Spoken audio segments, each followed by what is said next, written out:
ചന്ദൻപൂർ എന്ന ഗ്രാമം. വീട്ടിൽ കല്യാണ വിശേഷം നടക്കുകയാണ്. കല്യാണ പെണ്ണ് തലയിൽ സാരിയും വെച്ചിട്ട് ഇരിക്കുകയായിരുന്നു. ഭർത്താവ് വരാൻ വേണ്ടി അവൾ കാത്തിരിക്കുകയായിരുന്നു.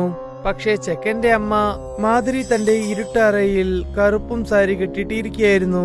അതിനുശേഷം ചില മന്ത്രങ്ങളും പറഞ്ഞ് അവൾ ഇരിക്കുകയായിരുന്നു.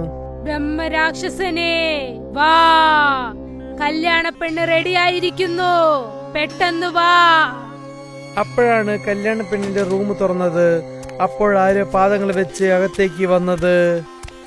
എന്റെ പ്രിയപ്പെട്ട കല്യാണ പെണ്ണെ, നീ എങ്ങനെയുണ്ട്? ഇങ്ങനെ പറഞ്ഞുകൊണ്ട് തന്നെ തലയിലുള്ള തുണിയും മാറ്റി. അതേ സമയത്ത് കല്യാണ പെണ്ണ് നോക്കിയപ്പോൾ അവൾ പേടിച്ച് ബഹളം വെക്കാൻ തുടങ്ങി. എന്നെ രക്ഷിക്കണേ! അതിന്റെ ശരീരത്തിൽ വലിയ വലിയ രോമങ്ങൾ ഉണ്ടായിരുന്നു. അതിനെ കാണാൻ ഒരു വലിയ ഓണായനെ പോലെ ഉണ്ടായിരുന്നു. പിന്നെ കൂർമ്മയായ 2 പൽക്കൾ അതിന്റെ പുറത്തും വന്നിട്ട് നിൽക്കുന്നുണ്ടായിരുന്നു. അത് ഭയങ്കരമായിട്ട് ചിരിച്ചുകൊണ്ട് തന്നെ കല്യാണന്റെ പെണ്ണിന് മേലെ ചാടി. കല്യാണ പെണ്ണ് ബഹളം വെക്കുന്നത് ആ മുറിന് മൊത്തം കേട്ടുന്നു. അതിനുശേഷം എല്ലാം ശാന്തമായി. ആ ബ്രഹ്മരാക്ഷസന് കല്യാണ പെണ്ണ് ഇഷ്ടമായെന്ന് തോന്നുന്നു. നട്ടാഷ റിതേഷിനെ കല്യാണം ചെയ്തിട്ട് ആദ്യമായി ഇവിടെ വന്നിരുന്നു. അവർ 2 പേരും കഥവിന്റെ അടുത്ത് നിന്നു. വീട് ഭംഗിയായിട്ട് തന്നെ അലങ്കാരം ചെയ്ത് വെച്ചിരിക്കുന്നു. വരൂ നട്ടാഷ, നിന്റെ ഈ പുതിയ വീടിന് കാല് വെച്ചിട്ട് ഇവിടെയുള്ള സന്തോഷം നൽകൂ. അപ്പോഴാണ് വീടിന്റെ കഥവ് തുറന്നത്. ഓപ്പോസിറ്റിൽ ആരാണെച്ചാൽ മാധവി നിൽക്കുന്നത് കാണാൻ പറ്റി. വാ മരുമകളെ, ഇത് കാലുകൊണ്ട് മറച്ചിട്ടിട്ട് വാ. വീട്ടിലേക്ക് കേറാനുള്ള ചടങ്ങ് പൂർണ്ണമായി നിറവേറ്റു. അത് കേട്ട ഉടനെ നട്ടാഷ കാലുണ്ട് തലസ തള്ളിവിട്ടു. പിന്നെ വീട്ടിലേക്ക് വന്നു. കുറച്ചു നേരം കഴിഞ്ഞിട്ട് നട്ടാഷവും റിതേഷും അവർ കട്ടിലിരുന്ന് സംസാരിക്കുകയായിരുന്നു. ഉറങ്ങാതെ തന്നെ കാത്തിരുന്നു. റിതീഷ്, എന്നെ കൊണ്ട് വിശ്വസിക്കാനേ പറ്റുന്നില്ല. അതായത് നമ്മുടെ കല്യാണം കഴിഞ്ഞു, നമ്മളിപ്പോൾ നിന്റെ വീട്ടിലാണെന്ന്. എല്ലാം എത്ര പെട്ടെന്നായിരുന്നു അല്ലേ? നല്ലതല്ലേ നടന്നത്. ഒരു പ്രാവശ്യം ഇഷ്ടപ്പെട്ടാലേ കല്യാണം കഴിച്ചിട്ട് പിന്നെ നമ്മൾ അടുത്തത് നോക്കണം. ഇങ്ങനെ പറഞ്ഞുകൊണ്ട് തന്നെ തമ്മിൽ നോക്കി അവർ ചിരിച്ചുകൊണ്ടിരുന്നു. ഓം ബ്രഹ്മദേവായ നമഃ. നട്ടാശന് മന്ത്രം പറയുന്ന ശബ്ദം കേട്ടു. അത് കേൾക്കുമ്പോൾ തന്നെ മാധുരിയുടെ ശബ്ദം പോലെ എന്നെ കേൾക്കുന്നു. രതീഷ്, ഈ രാത്രിയിൽ മമ്മി എന്തു പൂജയാ ചെയ്യുന്നത്? ചേടാ, എനിക്കൊരു ശബ്ദം കേട്ടില്ലല്ലോ. നട്ടാഷ അവന്റെ അടുത്ത് സംസാരിക്കാൻ വേണ്ടി ശ്രമിച്ചു. പക്ഷേ നിതേഷ് ആ സംസാരം തന്നെ അവൻ മാറ്റിവെച്ചു. പക്ഷേ നിതേഷോ കുറുമ്പ് ചെയ്യാൻ വേണ്ടി അവൻ ലൈറ്റ് സ്വിച്ച് ഓഫ് ചെയ്ത് വെച്ചു.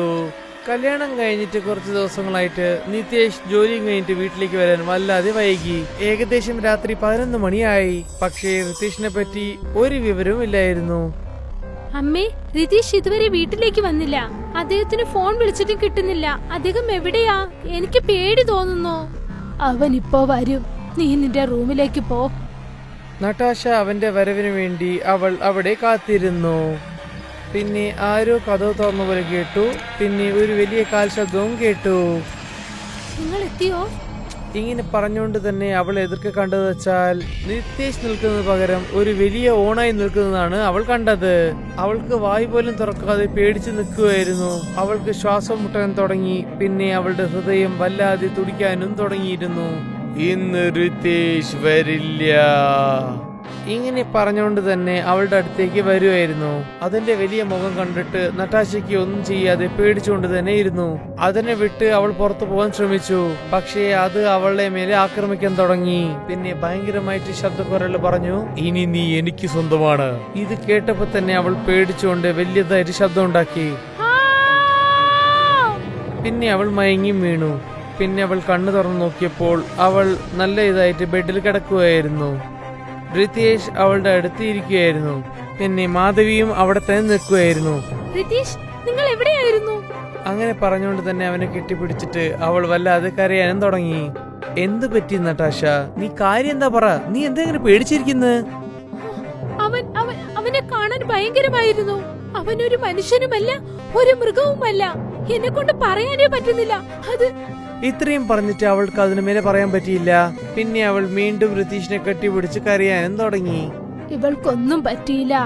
തീർച്ചയായും എന്തെങ്കിലും ഭയങ്കരമായ സ്വപ്നം കണ്ടിരിക്കും. അങ്ങനെയൊന്നുമല്ല, ഞാൻ ഉണർന്നിരിക്കുകയായിരുന്നു. അതെന്നെ ഉപദ്രവിക്കാനായി ശ്രമിച്ചു. പിന്നെ നടന്നതൊന്നും എനിക്ക് ഓർമ്മയില്ല.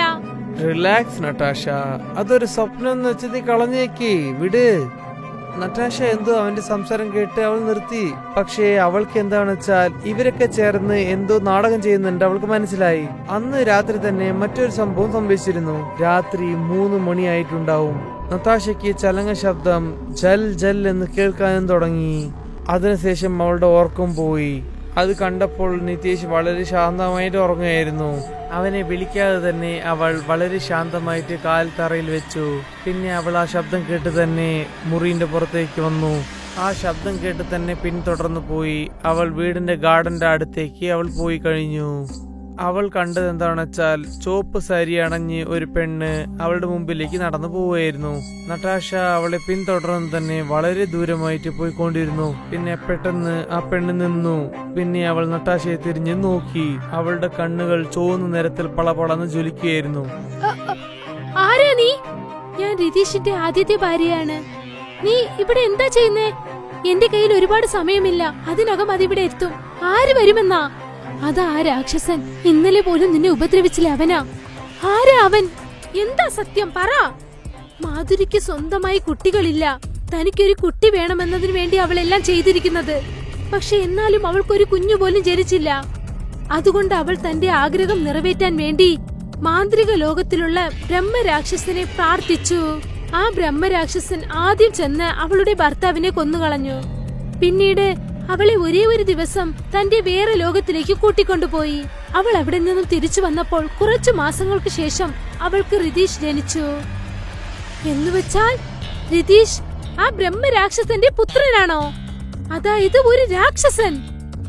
അതെ, പക്ഷെ അവൻ ജനിച്ച ഉടനെ ഈ കഥയ്ക്ക് ഒരു തീരുമാനമുണ്ടായില്ല.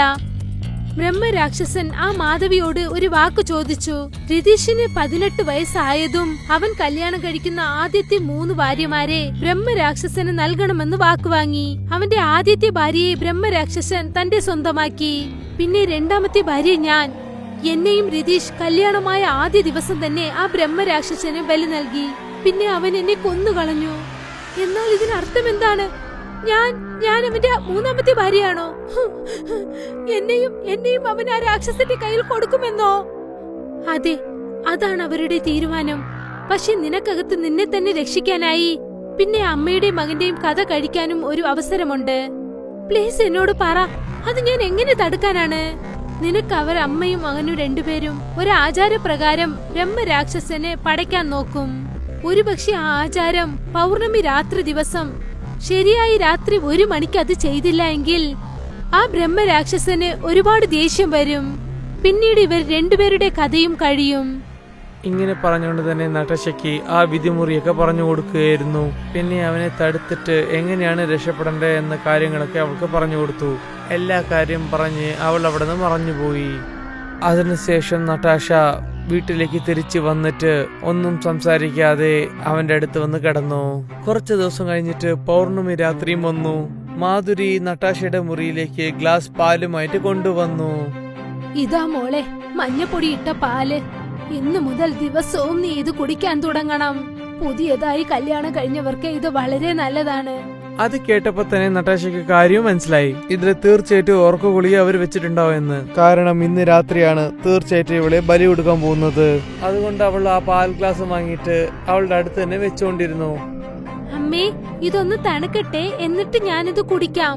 ഓക്കേ? ഇത് കേട്ടപ്പോ തന്നെ മാധുരി റൂമിന്റെ പുറത്തേക്ക് പോയി. അവൾ പോയതിനു ശേഷം ആ പാലെടുത്ത് റൂം പുറത്തേക്ക് ഇട്ടു. ഗാലിയായ ഗ്ലാസ് അവൾ ടേബിളിലും വെച്ചു.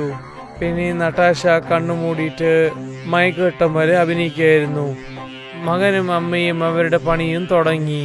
കുറച്ചു നേരം കഴിഞ്ഞിട്ട് അവർക്ക് പൂജ ചെയ്യാനുള്ള എല്ലാ സാധന കാര്യങ്ങളും തുടങ്ങി. മാധവിയും രതീഷും മന്ത്രങ്ങൾ പറയാനും തുടങ്ങി. പിന്നെ 1 മണിയാവാൻ ഇപ്പോൾ ഇനിയും 1 മിനിറ്റേ ഉള്ളൂ. അപ്പോഴാണ് പുറത്തൊരു പുക പുറപ്പെട്ടത്. അത് കാണുമ്പോൾ ബ്രഹ്മരാക്ഷസൻ അവിടെ പ്രത്യക്ഷപ്പെട്ടു. ബ്രഹ്മരാക്ഷസനെ, ഞങ്ങളുടെ അവസാനത്തെ ബലിയും നീ അംഗീകരിച്ചോളൂ. ഈ പുതിയ കല്യാണ പെണ്ണ് നിങ്ങൾക്കായി തയ്യാറായിരിക്കുകയാണ്. ഇവളുടെ കഥ നിങ്ങളുടെ കൈകൊണ്ട് കഴിച്ച് ഇവളുടെ ആത്മാവ് നിങ്ങളോടൊപ്പം കൂട്ടിക്കൊണ്ടുപോകൂ. പിന്നെ ഞങ്ങളെ നിങ്ങളുടെ പിടിയിൽ നിന്നും ഞങ്ങൾക്ക് മുക്തി നൽകൂ. ഇങ്ങനെ പറഞ്ഞുകൊണ്ട് തന്നെ മാധുരി കത്തിയെടുത്തിട്ട് ബ്രഹ്മരാക്ഷസന്റെ അടുത്തേക്ക് നോക്കി എറിഞ്ഞു. അപ്പോഴാണ് നതാശ കണ്ണുകൾ തുറന്നു നോക്കിയത്. അപ്പൊ തന്നെ കത്തി അവളുടെ കയ്യിൽ നിന്ന് പറിച്ചെടുത്തു. അവളെ കണ്ട ഉടനെ മകനും അമ്മയും വല്ലാതെ അതിശയപ്പെട്ടു. ഇനി 1 മണിയാവാൻ 10 സെക്കൻഡേ ഉള്ളൂ. പക്ഷെ നതാശ കത്തിയെടുത്ത് അവളുടെ അമ്മയുടെ കഴുത്ത് വെട്ടി. പിന്നെ അവൾ അവിടെ തന്നെ തുടിതുടിക്ക് ചത്തും പോയി. ബലിന്റെ നേരവും കഴിഞ്ഞു. പിന്നെ ബ്രഹ്മരാക്ഷസൻ ഒച്ചയും വെച്ചു, നീ ശരിയായ നേരത്തിൽ എനിക്ക് കല്യാണ പെണ്ണ് തന്നില്ല, ഇപ്പൊ നീ ചത്തേ പറ്റുള്ളൂ. ഇങ്ങനെ പറഞ്ഞ ഉടനെ നിതേഷിനെ പിടിച്ച് ബ്രഹ്മരാക്ഷസൻ നഖങ്ങളോട് കുത്തി പറിച്ചെടുത്തു. പിന്നെ അവൻ ചോര വെള്ളത്തിൽ കിടക്കുകയായിരുന്നു. പിന്നെ ബ്രഹ്മരാക്ഷസൻ അവളെ നോക്കിക്കൊണ്ടിരുന്നു. നതാശ പേടിച്ചു പോയി. പക്ഷെ ആ ബ്രഹ്മരാക്ഷസൻ അവിടെ നിന്ന് അപ്രത്യക്ഷപ്പെട്ടു. പിന്നെ എല്ലാം ശാന്തമായിട്ട് പോയി. നതാശയ്ക്ക് എതിർക്ക തന്നെ മാധവിയും പിന്നെ നിതേഷും ഉണ്ടായിരുന്നു. പക്ഷെ അവരുടെ മരണത്തിന് ഇവൾക്ക് ഒരു വിഷമവും ഇല്ലായിരുന്നു. കാരണം മനുഷ്യരൂപത്തിലുള്ള ഇവരൊക്കെ മുഖത്തിൽ വടിയിൽ ചൈത്താനാണ്.